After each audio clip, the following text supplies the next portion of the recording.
Alright, let's get one thing straight. You're about to watch a movie that's going to make you feel, and not in that feel-good way. No. You're about to experience raw emotions, a gut punch, and the realization that life is sometimes way more tragic than we ever want it to be. Boys Don't Cry is not just a movie about a guy who gets into some messy situations. It's a real-life, tear-jerking story that's going to leave you in a state of shock, confusion, and maybe even some anger. But first, let me hit you with this. Can you imagine someone not being able to live their life as themselves? Like, imagine being trapped in the wrong body, the wrong life, and not being able to do a damn thing about it, except try to survive. That's the reality for Brandon Teena, the protagonist of this movie. And trust me, this is where things get really complicated, because this isn't your usual boy meets girl romance.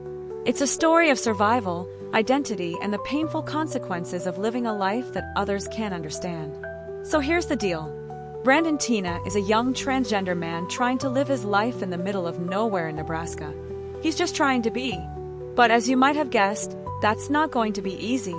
He falls for a girl, Lana, played by the stunning Chloe Sevigny, and everything starts to seem like it might work out. Until the universe decides to throw a wrench in the plan. Cue the tragic twist. Brandon's secret, his true identity, isn't as secret as he thought. His past catches up with him in the most brutal way possible. So much for living an authentic life, right? Now, Boys Don't Cry isn't just a sad story. No. It's an explosion of emotional complexity. The first time you see Brandon with Lana, you're like, this is going to be a sweet, if a little complicated, love story. But soon, you realize that this isn't just any love story. It's a ticking time bomb waiting to explode. Can you believe that in 1993, something as simple as being yourself was a life-or-death situation? Yeah, 1993 wasn't exactly the most welcoming time for anyone who didn't fit into the cookie-cutter mold society demanded. So, Brandon, in all his brave, yet tragic glory, is forced to deal with the consequences of a world that refuses to accept him. And now, brace yourself, this is where the movie takes a turn you won't see coming. Brandon's truth comes out in the worst possible way, and what ensues is a horrifying sequence of events. The two men, John and Tom, who Brandon had once considered his friends, decide that his secret is a reason to beat him senseless. Yeah, you read that right. They decide that Brandon doesn't deserve to live because he was lying to them. It's an attack on his identity, his very existence, and it's honestly so disturbing, it'll make you want to scream. It's one of those moments where you think, did that really just happen? And yes, it did. So, why does this film hurt so much? Because it hits you where it hurts.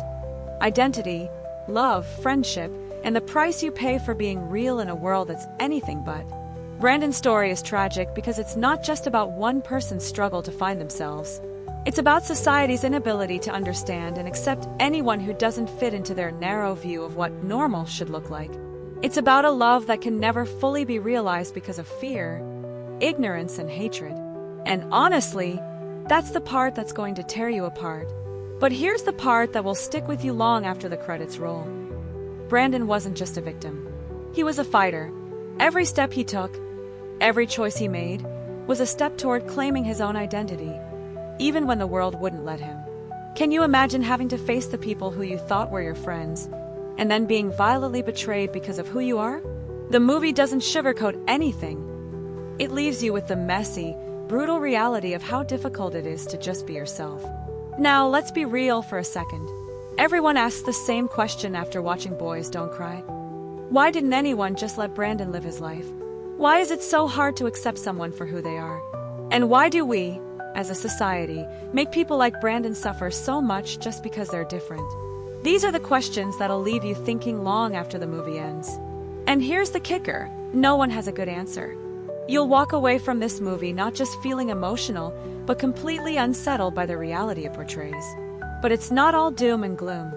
What makes this movie necessary is its ability to make us confront those uncomfortable truths. It forces us to look at the ugliness in society and challenge it. Boys Don't Cry isn't just a tragedy, it's a call to action. It's a reminder that we still have so much work to do to create a world where people aren't discriminated against for simply existing as themselves. To wrap this up, don't go into Boys Don't Cry expecting a traditional love story or some easy fix at the end. No, this is the kind of movie that will punch you in the gut, and leave you gasping for air. It's heartbreaking, raw, and difficult to watch, but it's also one of the most powerful films about identity, love, and the fight for acceptance. It's a reminder that we've got a long way to go if we want to create a world where people are free to be who they truly are, without fear of violence or judgment. So, ask yourself, are we doing enough? Are we really listening? Or are we still stuck in a world where people have to fight for the basic right to be themselves? Watch Boys Don't Cry, and you'll see why the fight for acceptance isn't just necessary, it's life or death.